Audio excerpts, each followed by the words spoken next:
नमस्कार दोस्तों, स्वागत है आपका साइट फॉर वर्ल्ड के ऑफिशियल लर्निंग प्लेटफॉर्म पर, जहां स्टूडेंट्स और जॉब सीकर्स के लिए करियर, टेक्नोलॉजी और प्लेसमेंट से जुड़ी इंडस्ट्री ओरिएंटेड और प्रैक्टिकल नॉलेज दी जाती है।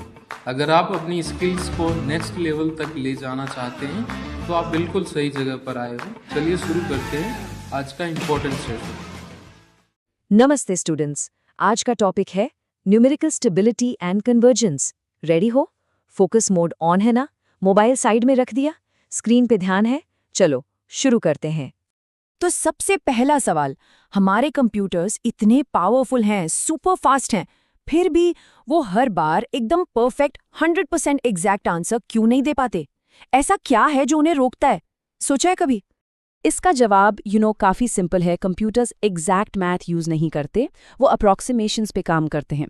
उनके पास नंबर्स को स्टोर करने के लिए एक लिमिटेड मेमोरी होती है, जिसे हम फाइनाइट प्रेसिजन कहते हैं। और बस यहीं से सारी कॉम्प्यूटेशनल एरर्स की कहानी शुरू होती है। तो इससे पहले कि हम इन एरर्स को ठीक करें, ये समझना जरूरी है कि ये दिखते कैसे हैं। इसके लिए हमें 3 चीजें समझनी होंगी: एक्यूरेसी, प्रिसिजन और एरर। ओके, स्क्रीन पर देखो। इस टारगेट की एनालॉजी से इसको समझते हैं। एक्यूरेसी का मतलब है कि आपका रिजल्ट यानी आपकी शॉट्स बुलजाई के कितने पास हैं। और प्रिसिजन का मतलब है कि आपके सारे शॉट्स एक दूसरे के कितने पास हैं, भले ही वो टारगेट से दूर क्यों ना हो। जैसे बी में देखो, शॉट्स एक्यूरेट भी है और प्रिसाइज भी। ठीक है, समझ आ रहा है? स्क्रीन पे ध्यान है ना? अब आगे बढ़ते हैं। हर एल्गोरिदम का ना एक कैरेक्टर होता है, एक पर्सनालिटी होती है। क्या वो रिलायबल है या अनप्रिडिक्टेबल? ये चेक करने के लिए हम यूज करते हैं the stability test. Numerical stability की डेफिनेशन बहुत सिंपल है।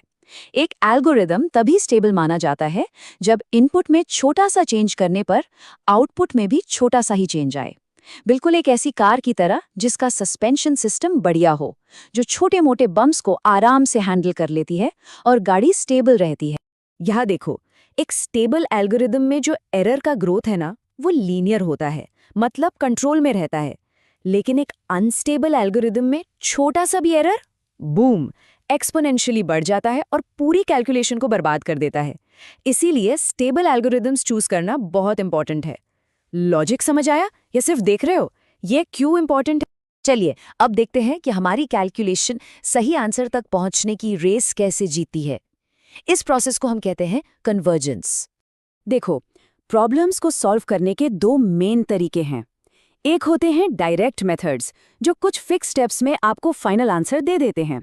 और दूसरे होते हैं इटरेटिव मेथड्स, जो एक गेस से शुरू होते हैं और बार बार स्टेप बाय स्टेप उस गेस को बेहतर बनाते जाते हैं जब तक वो सोल्यूशन के एकदम करीब ना पहुंच जाएं। अब कुछ इटरेटिव मेथड्स के पास ना एक सुपर पावर होती है, उसे कहते हैं क्वाड्रेटिक कन्वर्जेंस। इसका मतलब है कि हर अगले स्टेप में, हर इटरेशन के साथ हमारे आंसर के करेक्ट डिजिट्स लगभग डबल हो जाते हैं। सोचो कितना फास्ट है ये। एनर्जी बनी भी है? रेडी हो नेक्स्ट स्टेप के लिए? चलो, बहुत थ्योरी हो गई, अब देखते हैं इन सबको प्रैक्टिकली कैसे करते हैं। हम न्यूटन-रैप्सन मेथड का एक रियल एग्जाम्पल देखेंगे, जो कि एक बहुत पॉपुलर इटरेटिव मेथड है। ओके, ध्यान से देखना, स्टेप बाय स्टेप कर रहा हूँ। प्रॉब्लम है f of x is equal to e raise to the power of x minus 3x square का रूट फाइंड करना। रूट मतलब x की वो वैल्यू जहां f of x 0 हो जाए। हमारा इनिशियल गेस है x0 इज इक्वल टू 0.6 और हम इस फॉर्मूला का यूज करेंगे। सिर्फ देख रहे हो या समझ भी रहे हो? अगर इंटरव्यू में पूछा गया तो बता पाओगे? तो पहला स्टेप, हम n इक्वल टू 0 से स्टार्ट करते हैं। हम x0 की वैल्यू यानी 0.6 यूज करके fx0 और f-x0 कैलकुलेट करते हैं। फिर इन वैल्यूज को फॉर्मूला में डालते हैं और हमें मिलता है हमारा नेक्स्ट गेस x1, जो है 1.0174। फिर दूसरा स्टेप, अब हम x1 के साथ सेम प्रोसेस रिपीट करते हैं और हमें मिलता है x2 इक्वल टू 0.9158। यहाँ तक सब क्लियर?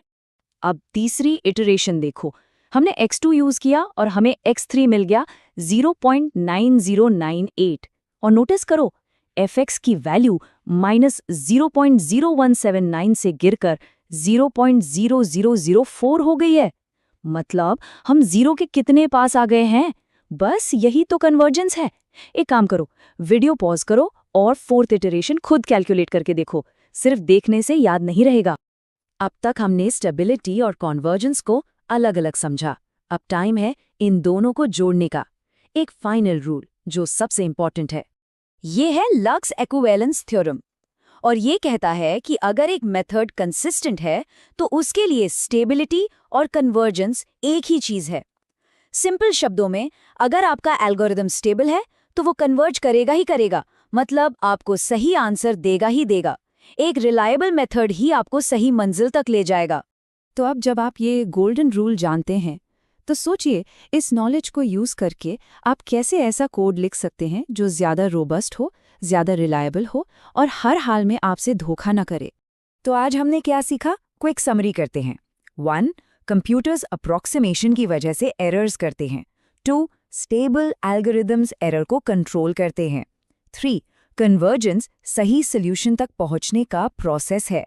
एंड 4. सबसे इंपॉर्टेंट, लक्स इक्विवेलेंस थ्योरम के हिसाब से स्टेबिलिटी ही कन्वर्जेंस है। अभी क्या सीखा? क्लियर है? तो अब आपका काम है प्रैक्टिस करना, क्योंकि प्रैक्टिस के बिना मास्टरी नहीं आती। अगर कोई भी डाउट है तो कमेंट सेक्शन में बताना। नेक्स्ट सेशन में हम आइटरेटिव मेथड्स में और डीप डाइव। हमारे चैनल को सब्सक्राइब कीजिए और वीडियो को अपने दोस्तों के साथ शेयर जरूर कीजिए। कमेंट सेक्शन में अपना डाउट या नेक्स्ट टॉपिक लिखना मत भूलिएगा।